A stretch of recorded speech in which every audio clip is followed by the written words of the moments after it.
오늘 예배하는 여러분들 중에는 남자도 있고 여자도 있습니다. 하나님께서 사람을 남자와 여자로 만드시고 둘이 결혼해서 한 몸이 되어 가정을 이루라고 말씀하셨습니다. 하나님께서는 이 행복의 조건을 가정에 두신 것이죠. 최근 사람들에게 설문조사를 했습니다. 행복의 조건이 무엇입니까? 여러분, 행복의 조건이 뭡니까? 많은 사람들이 얘기를 했어요. 어떤 사람은 돈이다. 아니다. 돈보다 건강이 먼저지. 아니야. 요새는 100세 시대이기 때문에 여가 생활이 너무 중요해. 그렇지만 대다수의 사람들이 꼽았던 1순위는 좋은 배우자와 결혼해서 행복한 가정을 이루고 사는 것이라고 대답을 했습니다. 스위스의 교육학자였던 페스탈로치가 남긴 말처럼 가정은 사람이 사람답게 살 수 있도록 도와주는 곳인데, 왜냐하면 그곳에서 도덕과 윤리를 가르치고 배우기 때문이다. 그러니까 가정이 도덕과 윤리를 배우는 학교라고 정의를 했다라는 거죠. 그런데 이 가정에서 부부관계가 깨어지면 가정이 무너지고 행복도 사라지게 되는 거죠. 사회의 가장 최소 단위가 가정인데 가정이 깨어지니까 사회도 무너지고 인류도 붕괴됩니다. 따라서 가정의 중요성은 아무리 지나쳐도 여러분 중요하지 않죠. 노아 시대에 하나님께서 사람을 보시고 한탄하셨습니다. 근심하셨어요. 그리고 하나님께서 참 걱정과 염려를 하셨는데 그 이유는 이 신성한 가정이 파괴되었기 때문이죠. 왜요? 하나님의 사람들이 이 사람의 딸들의 아름다움을 바라보면서 육적인 욕정을 품고 자기 눈에 좋으면 무조건 자기 마음대로 모든 여자를 다 아내로 삼은 거예요. 요즘 100세 시대잖아요. 혹자가 그런 얘기를 많이 하시더라고요. 사람들이 100세를 사는데 어떻게 한 명의 배우자와 그렇게 지겹도록 오래 살 수 있느냐. 진담반 농담반 얘기를 하시는 거예요. 근데 노아 시대는 이렇잖아요. 노아 시대는 사람들이 800년을 살고 900년을 살았습니다. 그런데 그렇게 긴 시간 동안 살면서 욕정에 이끌려서 마구자기식으로 자기 눈에 좋은 대로 이 여자와 결혼을 합니다. 또 아내를 두고 또 다른 여자 보기 좋다고 결혼을 하죠. 또 결혼을 합니다. 또 결혼을 합니다. 8, 900세를 살면서 자식들을 낳았는데 그 아이들은 얼마나 또 세상에 많아졌겠습니까? 내 자식인가 제가? 내 아들인가? 뭐 이런 생각도 들 수도 있을 것 같아요.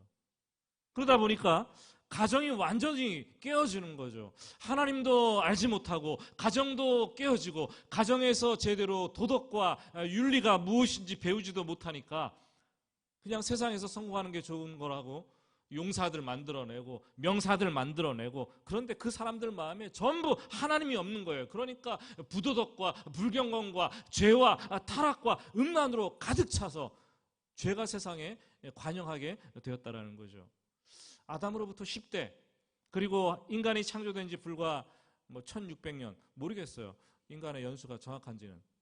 근데 그 시간이 흐르면서 인류는 더 이상 타락할 수 없는 완전히 부패에 막다른 이 골목 끝까지 내몰린 형국이 되었다라는 거죠. 그래서 하나님은 오늘 말씀에서 11절과 12절에 이렇게 얘기를 하십니다. 11절과 12절 말씀 우리 같이 한 목소리 읽어보겠습니다. 그때에 온 땅이 하나님 앞에 부패하여 포악함이 땅에 가득한지라. 하나님이 보신즉 땅이 부패하였으니 이는 땅에서 모든 혈육 있는 자가 행위가 부패함이었더라. 가장 많이 나오는 단어가 뭡니까, 여러분? 부패라는 단어죠. 부패. 3번이나 계속해서 나오는데, 하나님 앞에서 부패하여 땅이 부패하였으니 혈육 있는 자의 행위가 다 부패함이라. 죄의 특징은 부패를 만들어낸다는 거예요. 죄가 있는 곳에 부패함이 생기고 죄인들의 삶의 특징이 부패함입니다. 타락해서 악하고 고약한 썩은 냄새가 나죠. 악취가 나죠. 근데 성경은 사람들이 어디에서 부패했다고 얘기를 하죠? 오늘 말씀 보면 하나님 앞에서. 인간이 타락하고 부패하는 이유는 자기가 하나님 앞에 서 있다고 생각하지 않기 때문이에요. 내가 하나님의 면전에 있다. I am before God. 내가 하나님 면전에 서 있다고 생각하면, 불꽃 같은 눈으로 하나님이 지금 나를 살핀다고 생각하면 나는 죄를 지을 수가 없어요. 나는 부패할 수가 없습니다. 벌써 30년 전의 일인데 신학대학원에 입학을 했어요. 4인 1실 기숙사를 배정을 받았는데 이 기숙사가 좁아가지고 6명이서 기숙사 생활을 했습니다. 기숙사 문을 열고 처음에 들어갔는데 이렇게 문 정면에 한가운데 동그란 큰 손바닥만한 스티커가 눈높이에 맞춰서 딱 붙여져 있었습니다. 그리고 그 가운데 글자가 쓰여 있는데 코람데오라고 쓰여 있어요. 코람데오. 몰라서 물어봤더니 그 얘기를 하더라고요. 하나님 앞에서라는 뜻입니다. 하나님 앞에서. 왜 그 스티커를 문에다가 기숙사마다 다 붙여놓았을까? 이 문을 열고 들락날락하면서 매일같이 매 순간마다 내가 하나님 앞에 서 있다는 것을 기억하고 잊지 말고 행동하도록 하겠다라는 취지였죠. 경건하게 살도록 하기 위한 취지였죠. 이제가 신학교에 들어간 신입생들이 학교 생활을 하면서 그 기숙사의 문을 열고 나오고 하면서 코람데오, 하나님 앞에서, 하나님 앞에서, 코람데오라는 글귀와 함께 신학교 생활을 시작을 했습니다. 신학생들은 저마다 말을 조심했어요. 행동을 조심했습니다. 그리고 정말 삶을 경건하게 유지하고 삼갔습니다. 스스로 삼가는 모습이 보였죠. 근데 하지만 이 2달여 시간이 지났을 때쯤 충격적이었어요. 중간고사를 치르는데 여기저기서 컨닝하는 사람들이 보였어요.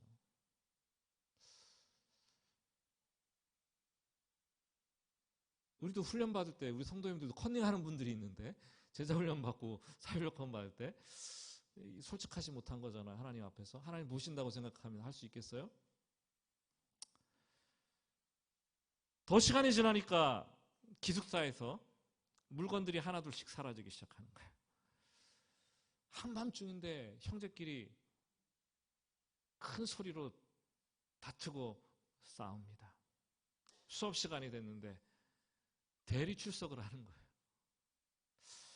시간이 갈수록 신학생들의 삶은 이 경건하고는 거리가 점점 멀어지는 걸 보게 되었습니다. 그러던 어느 날 스스로 신학생들이 기숙사에서 마음을 열고 소통을 하면서 삼삼오오 모여서 방 예배를 드리다가 머리를 조아리고 연약함을 고백하는 시간을 가집니다. 그리고 함께 기도를 했습니다. 그때 그런 기도를 드렸어요. 주여, 우리가 하나님 앞에 서게 하옵소서. 주여, 우리가 어디서 무엇을 하든지 하나님 앞에 서 있다는 생각을 잊지 않고 살아갈 수 있도록 주님 도와주시옵소서. 그렇다고 그 이후로 삶이 많이 나아졌다는 건 아니에요. 안 좋은 일도 많이 있었어요. 그렇지만 신학생들이 조금 더 하나님 앞에 서 있다는 그 생각을 가지고 하루하루 삶을 살려고 노력을 했습니다. 이 종교개혁자 루터가 그런 말을 했어요. 내가 누구인가? 아무도 보는 사람 없이 혼자 있을 때 내가 무엇을 하는가를 보면 내가 누구인가를 알 수 있다. 그때도 우리는 하나님 앞에 서 있어야 된다. 하나님은 그때 불꽃 같은 눈으로 우리를 살펴보신다. 사람을 속일 수는 있어도 하나님을 속일 수는 없다.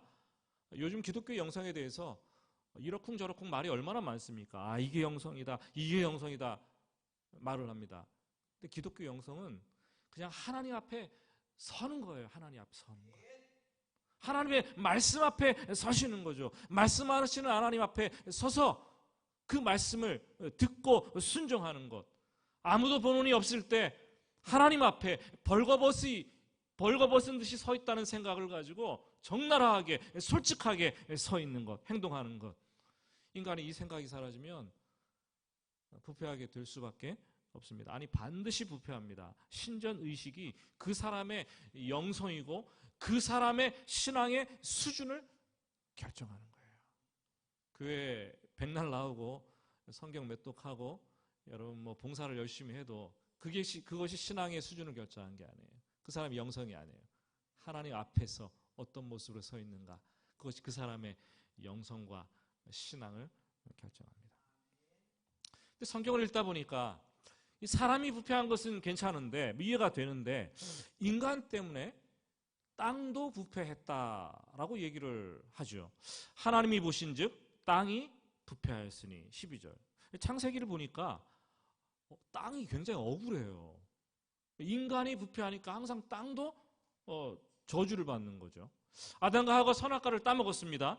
그리고 죄를 지었더니 땅이 저주를 받는데 엉겅퀴와 가시덤불을 내는 이 저주를 받게 됩니다. 가인이 들에서 동생 아벨을 쳐 죽였는데 피가 땅에 떨어집니다. 땅이 그 피를 입을 벌려서 삼킵니다. 그때부터 땅이 저주를 받는데 땅이 밭을 갈아도 효력을 내지 못하는 저주를 받습니다. 참 인간의 부패가 땅의 부패로 이어지는 것을 보게 됩니다. 지구가 다른 별처럼 흙으로 이루어진 단순한 땅덩어리가 아니죠. 살아있는 위성이죠. 하나님께서 땅을 지으시고 인간에게 땅을 경작하고 다스리고 번성하고 책임져야 될 그 책임권을 인간에게 주셨습니다. 인간이 타락하고 부패하면 땅도 덩달아 부패하고 타락합니다. 인간과 땅은 항상 이 상부적인 이 관계에 있게 되는 거죠. 지금 여러분, 우리가 사는 땅이 인간들 때문에 얼마나 부패해지고 망가졌습니까, 여러분? 제가 저희 집 앞을 이렇게 보니까 흑석동 안쪽으로 장태산 가는 쪽으로 보니까 요즘 바빠요, 바빠. 작년에 산불이 나갖고 산을 다 태워버렸는데 그 나무를 매일같이 벌목하는 거예요. 죽은 나무 잘라내야 되잖아요. 뽑아내고 잘라내고 트럭에 싣고 가는데 하루 온종일 싣고 가요. 빙트럭으로 왔다가 잔뜩 싣고 나가고 또 들락날락 계속 톱질하는 소리가 나고 산이 시커매지고 거기다가 살려보겠다고 어린 묘목들을 계속해서 산마다 다 심어야 되는데, 참 인간이 담뱃재 하나 떨어뜨리고 관리하지 못했는데 이렇게 산이 망가지고 지구가 망가지는구나, 이런 생각이 들었습니다. 전문가들이 그렇게 얘기하더라고요. 지구의 위험한 개선 9가지 항목이 있는데, 예를 들면 뭐 기후, 뭐 미세 플라스틱, 뭐 오존층, 뭐 비료 사용, 이런 것들을 여러 가지가 있는데 9가지 중에 6가지가 위험 단계 수준을 넘어섰다는 거예요.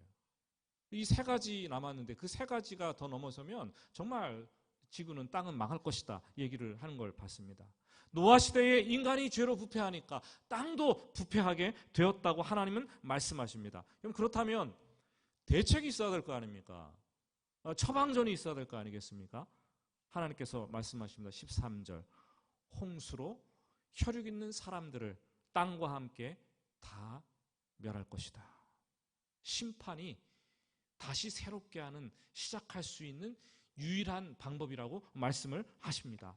하나님께서 심판하시는 목적은 멸망시키고 그냥 다 흩어버리고 끝나는 것이 아니라 새롭게 하셔서 구원하시기 위함이라는 거죠. 심판과 구원은 전혀 다른 게 아니에요. 우리 그리스도인들은 심판날 구원받는 거예요. 심판을 해야지 구원받는 거예요. 심판과 구원은 동전의 양면과도 같은 것이죠. 하나님은 항상 심판 계획을 하시면 구원 계획도 세우시고, 하나님은 심판을 하시는 날에 또 구원을 이루어 내십니다. 그래서 지금 한 사람을 택하십니다. 그 사람이 누구예요? 바로 노아였어요. 의로운 사람 노아. 하나님께서 노아를 택하셔서 새롭게 시작하고자 하셨습니다.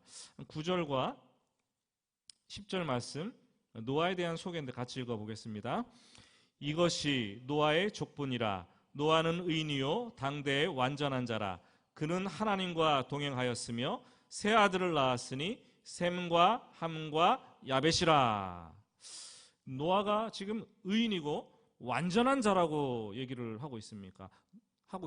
노아가 이게 흠이 없습니까? 무결점의 완벽한 사람이라는 뜻입니까? 창세기 9장 나중에 보게 되겠지만요. 노아 홍수 끝나고 노아가 이 포도 농사를 지었는데 어떻게 됐습니까? 대낮에 포도주에 취해가지고 옷을 빨가벗고 누워서 자식들 아들들에게 하체를 다 드러내는 그런 실수를 했어요. 그리고 그게 싫어가지고 함을 또 저주까지 좋지 않은 말까지 이렇게 하는 것을 보게 되잖아요. 이 노아는 무결점의 사람이 아니에요. 완벽한 사람이 아니에요. 하나님 앞에서 의인은 아무도 없습니다. 다만 노아가 하나님을 구했고 하나님을 의지했고 하나님과 올바른 관계를 유지하려고 노력했고 끊임없이 하나님을 바라보고 추구했습니다. 하나님은 그런 노아를 의인으로 완전한 자로 불러주셨다라는 거죠. 저와 여러분도 마찬가지예요. 그럼 저와 여러분이 의인입니까? 죄인입니까? 예? 죄인이에요, 의인이에요. 예수 믿으면 중생과 더불어 칭의, 의롭다 불러주시는 거예요. 하나님께서 나보고 의인이라고 하시는 거예요. 근데 내가 의인이에요? 아니에요. 죄인이에요. 하지만 내 안에 계신 예수 그리스도의 영이 있기 때문에 그 영 때문에 하나님께서 야, 너는 보배로운 그 예수를 닮은 존귀한 영이야. 의인이라고 불러주시는 거죠. 노아가 그런 사람이었다는 거예요. 노아가 의인이 된 것이 아니라 의인으로 불러주신 것이고 노아가 하나님과의 바른 관계를 유지하려고 노력했기 때문에 그 시대에는 아무도 그러지 않았는데 상대적으로 정말 하나님께 붙들린 사람이었기 때문에 의인이라고 하셨습니다. 근데 노아를 하나님께서 이 의인이고 완전한 자라고 불러주신 가장 특별한 이유가 무엇입니까? 성경은 하나님과 동행했기 때문이라고 얘기를 합니다. 동행하는 것 즐거운 거죠. 그죠? 동행은 하나님과 함께 걷는 것, 같이 걷는 것입니다. 여행이 즐거우려면 이 동행하는 사람과 뭐가 맞아야 돼요? 마음이 맞아야 돼요. 마음이. 이 인생 여행을 하는데 부부끼리 마음이 안 맞으면 그것보다 힘든 게 없잖아요. 그렇죠? 여행을 갈 때에도 정말 마음이 딱 맞아떨어지는 사람과 함께 가면 너무나 행복한 거예요. 아모스 3장 3절은 이렇게 얘기를 하고 있습니다. 같이 읽어볼까요? 두 사람이 뜻이 같지 않은데 어찌 동행하겠느냐. 서로 뜻이 맞아야지 동행을 할 수 있는 거예요. 어디를 갈까? 아, 거기? 그래. 어떻게 가지? 아, 그런 방법으로. 아, 가서 뭘 하지? 아, 그거. 언제 갈까? 무엇을 먹을까? 무엇을 하지? 올 때는 어떤 길로 되돌아오지? 뜻이 안 맞으면 같이 갔다가 따로 돌아오는 거예요. 예? 서로 뜻이 맞아야 되죠. 지금 로비에 이번 단기 선교팀이 배너를 하나 세워놨는데 우행선이라고. 우행선. 뭡니까? 우행선. 우리들의 행복한 선교 여행이라는 거예요. 우리들의 행복한 선교 여행이 되려면 하나님과 동행해야 돼. 뜻이 맞아야 돼. 또 팀원들끼리 서로 뜻이 맞아서 한 걸음을 걸어가야 된다는 거죠. 사람과 동행하려면 이 뜻을 맞춰가야 돼요. 서로 의견을 교환하고 서로 절충을 해야 됩니다. 근데 사람과 하나님이 동행하기 위해서는 서로 머리를 맞대거나 동의를 구하거나 투표해가지고 결정을 하지 않습니다. 그냥 하나님의 선하심을 믿는 거예요. 그냥 하나님의 선하심을 신뢰하는 거예요. 그분의 여행 계획을 지도를 펼쳐놓고 그냥 그대로 따라가기만 하면 되는 거죠. 믿고 따라가는 거죠. 내가 하나님과 동행하고 있다는 가장 확실한 증거는 내가 하나님의 말씀을 듣고 그 말씀을 붙잡고 그대로 신뢰하고 순종하며 행동한다라는 거죠. 우리가 하나님과 동행하기로 작정하면 하나님은 성령님을 우리에게 보내주십니다. 그래서 그 성령이 우리를 이끌어가게 하시고 우리를 인도하시고 우리를 보호해 주시는 것입니다. 하나님 보시기에 가장 인간의 큰 업적은 다른 거 아닙니다, 여러분. 하나님과 동행하는 거예요. 그 사람이 하나님의 사람이라는 거죠. 신앙생활의 핵심 중에 핵심입니다. 노아도 에녹처럼 셈, 함, 야벳을 낳고 에녹이 무드셀라를 낳고 300년 동안 하나님과 하나님과 동행했잖아요. 노아도 셈, 하나님과 동행하면서 오늘 말씀 보니까 셈, 함, 야벳을 낳았다고 얘기를 하고 있습니다. 이 하나님과 동행하며 아들을 낳았다는 것은 믿음으로 아들을 낳았고 믿음으로 그 아이들을 양육하고 자식들을 길러냈다는 거 아니겠습니까? 믿음의 선한 본을 보이고 세상 다른 영역으로 갈까봐 바람막이가 되어주고 그 일을 했다라는 거예요. 인생의 길잡이가, 믿음의 길잡이가 부모가 되어 주었다라는 거죠. 모든 세상 사람들은 결혼하고 또 결혼하고 자식들 낳고 또 결혼하고 눈에 보이는 대로 닥치는 대로 모든 여자를 잡아 결혼했고 성공과 출세에 눈이 멀어서 자식들을 용사로 키우고 명사로 키우고 했지만 노아는 그렇게 살지 않았다라는 거예요. 이게 그리스도인들의 정체성 아닙니까? 하나님과 함께 걸어가다 보니까 하나님의 마음이 읽혀지는 거예요. 아, 하나님이 이 죄인들을 보시고 얼마나 마음이 아프실까? 얼마나 한탄하실까? 아, 부패한 인간들을 보시는 하나님의 마음이 얼마나 번뇌에 차 있을까? 그 마음이 그대로 읽혀지는데 노아도 견딜 수가 없는 거죠.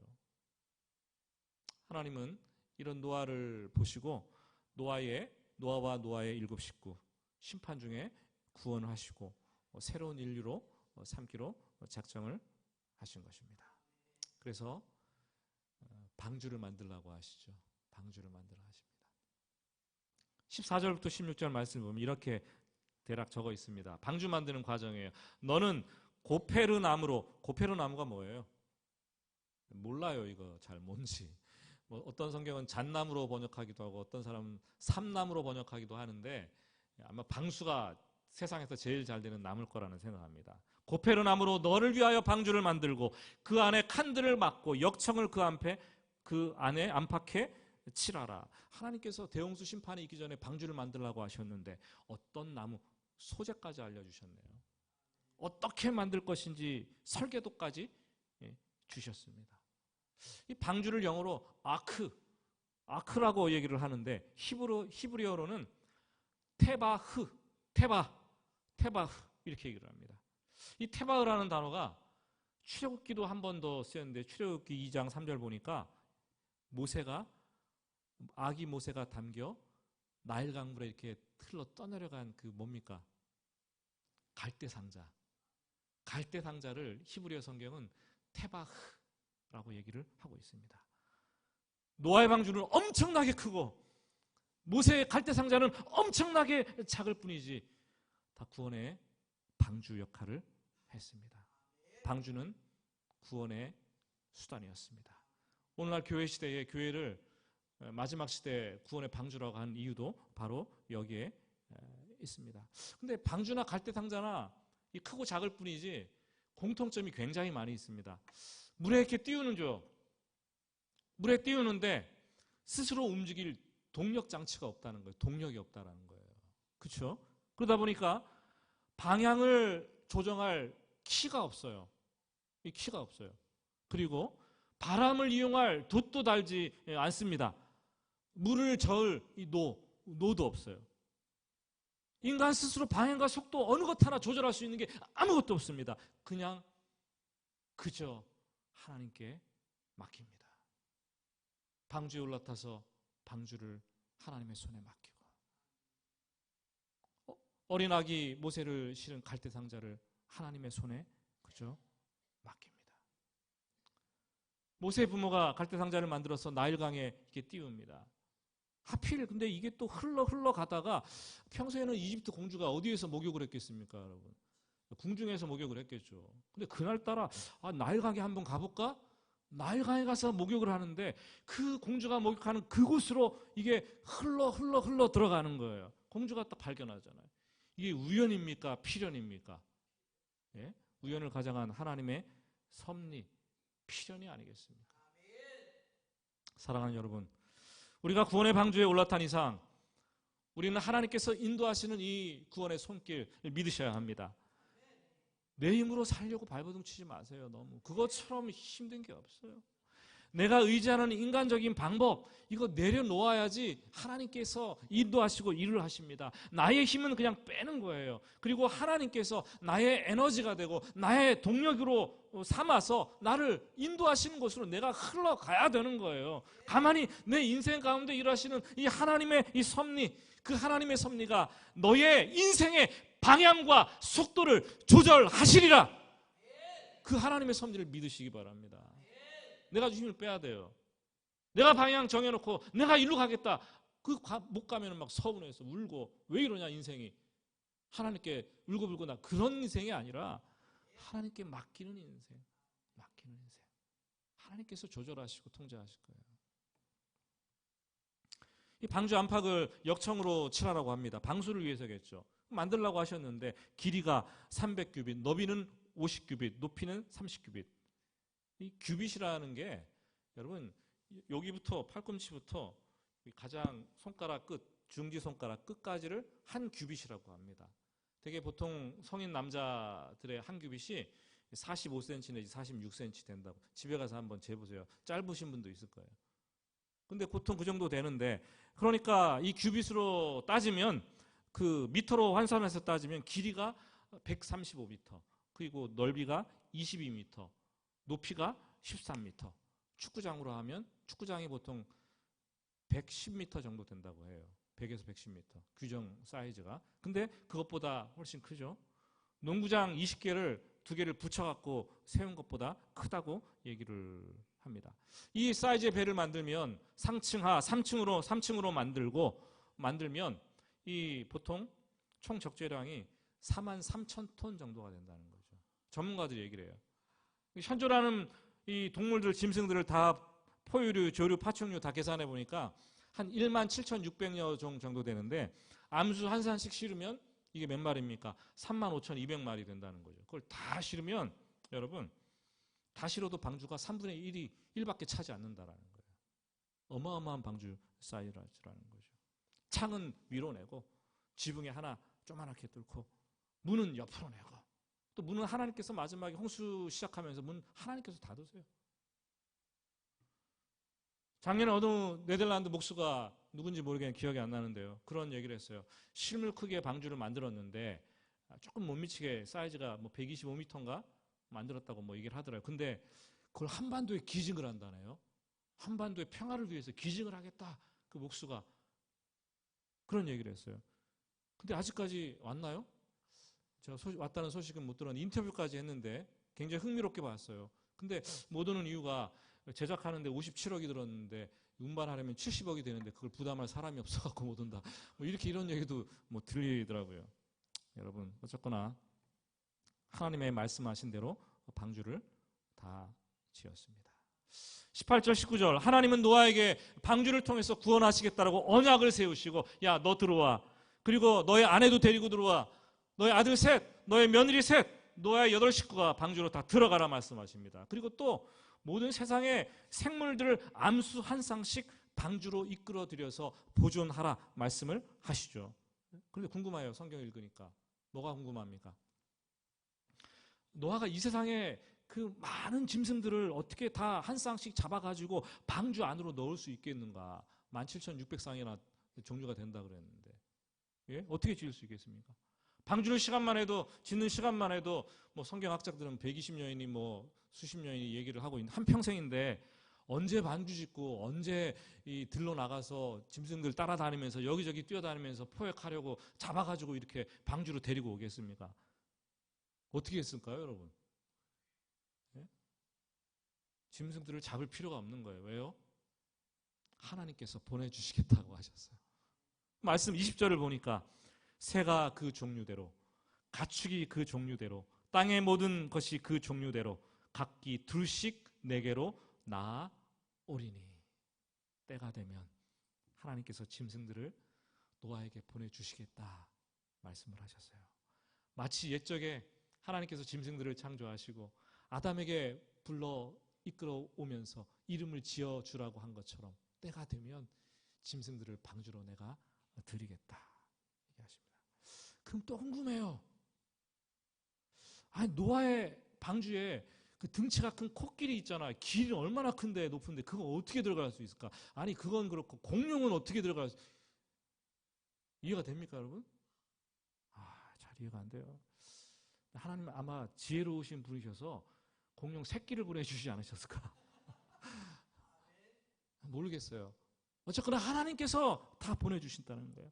사랑하는 여러분, 지금 너무 걱정하지 마세요.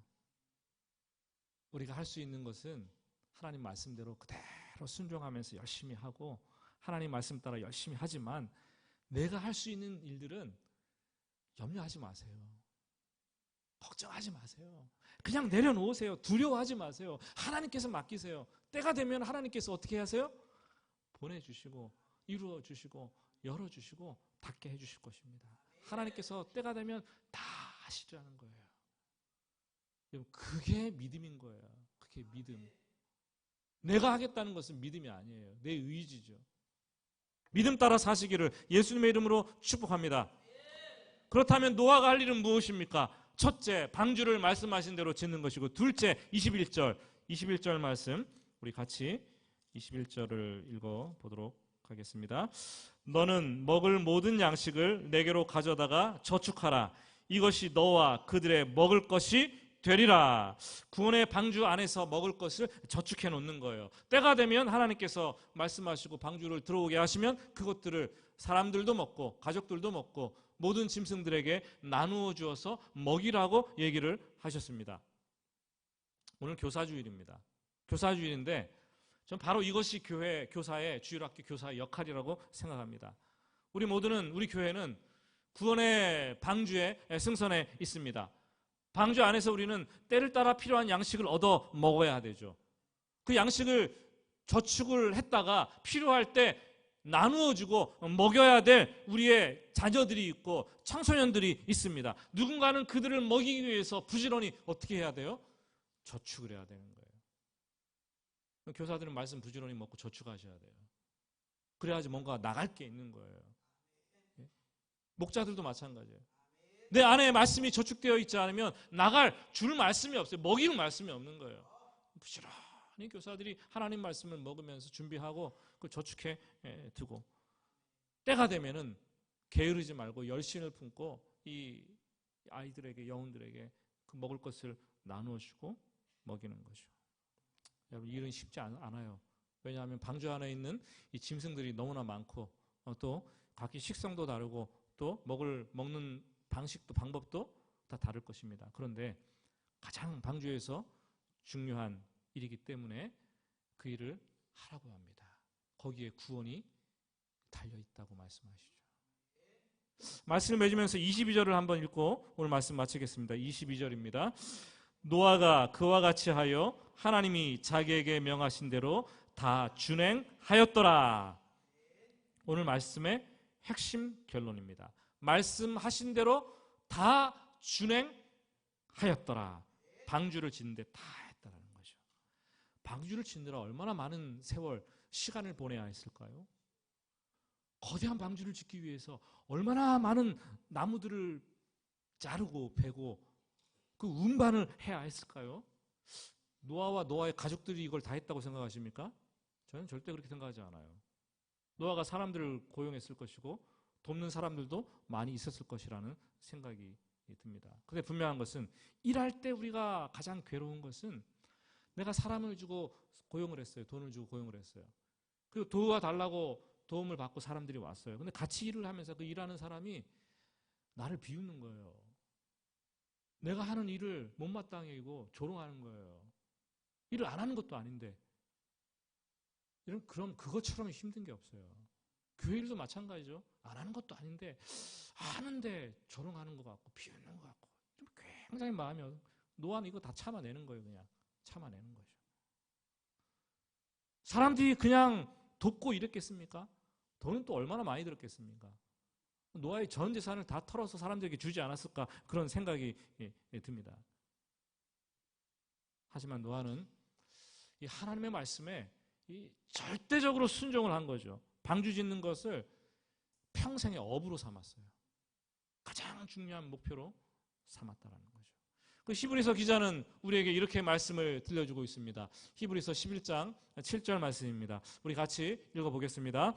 믿음으로 노아는 아직 보이지 않는 일에 경고하심을 받아 경외함으로 방주를 준비하여 그 집을 구원하였으니 이로 말미암아 세상을 정죄하고 믿음으로 따르는 의의 상속자가 되었느니라. 아멘. 사랑하는 여러분, 살아가는 동안 우리가 구원의 방주에 올라탔잖아요, 이제. 예? 그러니까 이제부터 삶의 현장에서 또 하나님의 말씀을 부지런히 순종을 합시다. 그리고 끝까지 하나님과 동행하는 그런 삶을 한번 살아가 봅시다. 그러면 히브리서 기자의 말씀처럼 의의 상속자가 되게 할 것이고 또한 우리를 통해서, 구원의 방주인 우리 교회를 통해서, 여러분들을 통해서 많은 사람들이 구원받는 놀라운 일들을 일으켜내실 것입니다. 그렇게 되기를 예수님의 이름으로 축복합니다. 같이 기도하겠습니다.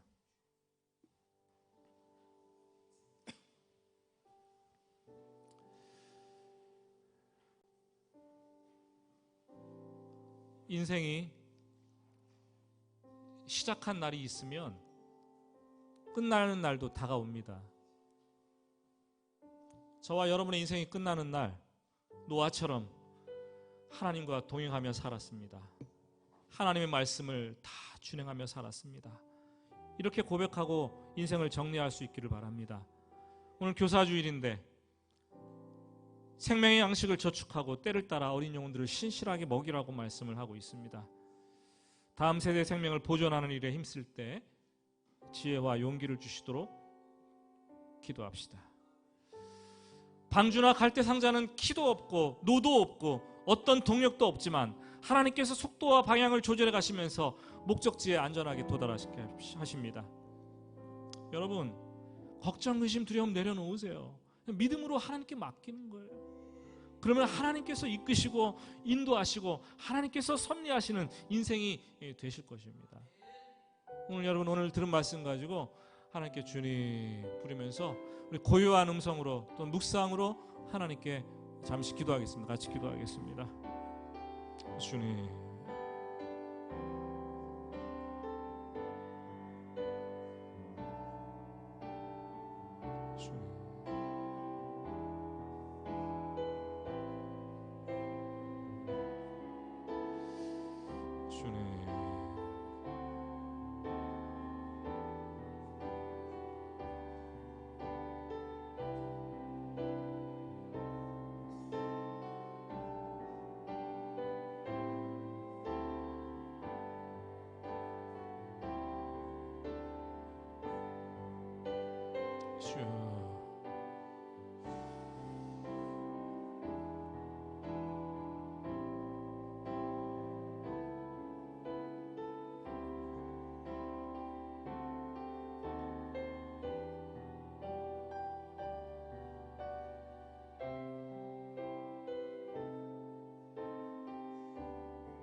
하나님, 하나님과 동행하면서 살겠습니다.